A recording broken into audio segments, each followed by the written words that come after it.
Hallo und herzlich willkommen bei uns. Heute schauen wir uns mal was ganz Wärmendes an. Etwas Gemütliches. Buchenbrennholz. Hallo auch von mir. Und zwar ganz speziell das Angebot von der Tischlerei Kornmüller. Wir haben uns da mal die Produktbeschreibung genauer angesehen. Auch ein paar Stichworte, die so verwenden. Genau. Unser Ziel für Sie heute. Naja, wir wollen rausfinden, was macht dieses Buchenholz von Kornmüller aus? Was sind die Vorteile für Sie? Und passt das vielleicht genau für Ihren Ofen oder Kamin? Gerade wenn Sie sagen Qualität, Effizienz, aber auch Atmosphäre. Das ist Ihnen wichtig. Mhm. Okay, dann schauen wir uns das doch mal genauer an. Ja, also Buche als Brennholz, das ist natürlich erstmal ein Klassiker. Kennt fast jeder, schwören viele drauf. Guter Ruf, gute Brenneigenschaften. Absolut. Aber, und das ist der Punkt, da gibt's eben Unterschiede. Nicht jede Buche ist gleich. Qualität, wie trocken ist es, wie ist es aufbereitet, das macht viel aus. Stimmt. Wir schauen uns heute an, was die Tischlerei Kornmüller da so hervorhebt in ihrer Beschreibung und was das dann praktisch für Sie bedeuten könnte. Es geht um die Details, die machen am Ende den Unterschied. Okay, fangen wir doch mal ganz vorne an. Beim Material selbst, der Buche. In der Beschreibung steht, das Holz sei robust, aber zugleich fein. Das klingt ja fast schon, ein bisschen poetisch, oder? Für Brennholz. Ja, ein bisschen. Aber da steckt ja was drin. Man kennt Buche ja als sehr festes Holz, haltbar, aus dem Möbelbau zum Beispiel. Richtig. Oder für Werkzeuge. Genau. Und gleichzeitig hat es diese gleichmäßige Struktur, diese feine Maserung, diesen warmen goldbraunen Ton. Das sieht ja schon gut aus, selbst wenn es am Ende nur verbrannt wird. Absolut. Diese Mischung aus Robustheit und Feinheit, das ist es. Und der Schlüssel dazu, das ist die hohe Dichte von Buchenholz. Mhm. Das macht es nicht nur stark für Möbel, sondern das ist physikalisch die Grundlage für die super Brenneigenschaften. Hohe Dichte heißt ja viel Holzmasse auf kleinem Raum. Also viel Energie gespeichert. Genau, viel gespeicherte Sonnenenergie pro Scheit sozusagen. Diese Dichte ist also entscheidend dafür, wie das Holz brennt. Wie lange, wie heiß, wie gleichmäßig. Die Ästhetik, klar, die sieht man am Scheit, aber die Power als Brennstoff, die kommt aus dieser Dichte. Okay, das bringt uns ja direkt zur Frage. Warum ist Buche denn so beliebt als Brennholz? Kornmüller nennt als ersten Punkt den hohen Brennwert. Technischer Begriff, klar, aber was heißt das ganz praktisch für Sie zu Hause? Naja, vor allem, Lange Wärme, oder? genau, langanhaltende, angenehme Wärme. Sie müssen nicht dauernd Holz nachlegen. Das Feuer hält länger, die Wärme kommt gleichmäßiger. Das ist natürlich super, wenn man sich gemütlich machen will für ein paar Stunden, ohne dauernd zum Ofen rennen zu müssen. Richtig, mehr Komfort, weniger Arbeit. Und dieser hohe Brennwert? Ja, das ist das A und O. Der gibt an, wie viel Energie in einem Kilo Holz steckt. Und bei Buche ist der Wert halt sehr hoch. Vergleichbar mit Eiche oder Esche, aber oft besser als Birke und viel besser als bei Nadelholzern wie Fichte. Okay. Aber wichtig ist nicht nur, wie viel Energie drin ist, sondern wie sie rauskommt. Und da sind wir wieder bei der Dichte. Ah ja. Buche brennt deshalb so langsam und gleichmäßig, das Holz verpufft nicht einfach, sondern gibt die Energie schön langsam ab, über einen längeren Zeitraum. Das heißt dann auch effizienter, oder man braucht weniger Holz für die gleiche Wärme. Genau das. Mehr Wärme pro Raummeter Holz im Vergleich zu leichteren Hölzern. Sie holen quasi mehr Heizleistung aus jedem Scheit. Das kann sich über den Winter dann schon im Geldbeutel bemerkbar machen. Ja klar. Und dann ist da ja noch diese andere Seite, das Erlebnis. Das finde ich ja wirklich interessant. Kornmüller schreibt was von schöner Glutentwicklung und faszinierendem Flammenbild. Das ist ja mehr als nur warm machen. Das klingt nach Kaminabend. Atmosphäre. Gemütlichkeit, ja. Wer mal Buche im Ofen hatte, kennt das vielleicht. Die Flammen sind eher ruhig, nicht so züngelnd wie bei Nadelholz. Stimmt. Und wenn die Flammen dann weg sind, bleibt diese tiefe, langen anhaltende Glut. Die strahlt noch ewig Wärme ab und macht dieses tolle, beruhigende, rot-orangene Licht. Das ist doch genau das, was viele wollen, wenn sie sich einen Kamin anschaffen. Diese #Wintergemütlichkeit, wie es ja auch heißt. Ja, diese schöne Glutentwicklung, das ist wirklich ein Markenzeichen. Und nicht nur für die Stimmung gut, das ist auch technisch ein Qualitätsmerkmal. Ach so. Ja, eine lange, gleichmäßige Glut heißt ja konstante Wärmeabgabe. Auch wenn man keine Flammen mehr sieht. Das ist super für eine gleichmäßige Raumtemperatur. Okay, verstehe. Und, Sie ahnen es, die hohe Dichte ist wieder der Grund dafür. Die sorgt für dieses ruhige, kontrollierte Abbrennen und eben dieses stabile Glutbett. Das Flammenbild selbst, ja, das wird oft als ruhig, gleichmäßig, fast elegant beschrieben. Es ist halt ein sehr, kultivierter Brennstoff. Kultiviert, das gefällt mir. Kein wildes Geflacker, sondern verlässlich, angenehm warm und schön anzusehen. Ein Punkt noch, der auch genannt wird und den man echt nicht vergessen darf, die Sicherheit.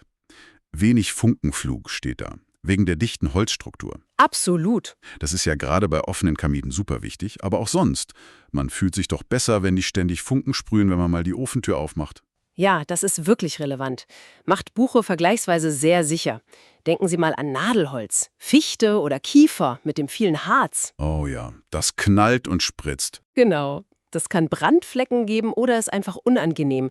Bei Buche ist das Risiko minimal, weil kaum Harz drin ist und die Struktur so gleichmäßig dicht ist. Mhm. Und wenn man das jetzt mal im Gesamtbild sieht, dieser geringe Funkenflug passt doch gut zu diesem Qualitätsanspruch, den man vielleicht bei einer Tischlerei als Quelle vermutet, oder? Stimmt, da denkt man an Sorgfalt, gutes Material. Ja, und dieser sichere, saubere Abbrand, das könnte eben Teil dieser Hashtag-Tischlerqualität sein, von der da auch die Rede ist. Ein Holz, das nicht nur gut heizt, sondern sich auch gut benimmt, sozusagen. Gut, jetzt haben wir viel über Buche allgemein gesprochen. Schauen wir uns doch mal das konkrete Angebot von Kornmüller an. Was kriegt man da genau? Also, der Preis? 129 €. Es ist Buchenbrennholz beschrieben als halbtrocken. Aber, und das finde ich spannend, es steht dabei, kann direkt verwendet werden, also sofort einsatzbereit. Ja, der Punkt ist interessant. Müssen wir gleich drüber reden. Praktisch ist aber ofenfertig geschnitten, Scheitlänge 33 cm. Das passt ja fast überall rein. Standardmaß, ja. Und verpackt ist es in einer 1-Raummeter-Kiste.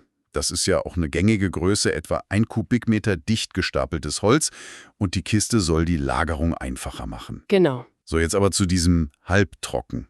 Das ist tatsächlich eine Beschreibung, die, ein bisschen vage ist. Was heißt das genau? Naja, für die beste Verbrennung, also effizient und sauber, sollte Brennholz eigentlich unter 20% Restfeuchte haben. Manche sagen sogar unter 15%. Okay. Halbtrocken heißt meistens eher mehr, vielleicht so 25% bis 35%. Dass der Anbieter sagt, sofort einsatzbereit, heißt wohl, aus seiner Sicht brennt es auch so schon gut. Aber Sie als Nutzer sollten wissen, je feuchter das Holz, desto mehr Energie geht erstmal drauf, um das Wasser zu verdampfen. Energie, die dann nicht zum Heizen da ist. Okay. Weniger Heizleistung also. Genau. Und es kann mehr qualmen und rußen, im Ofen und im Schornstein. Deshalb ist ja auch der Hinweis in der Beschreibung so wichtig.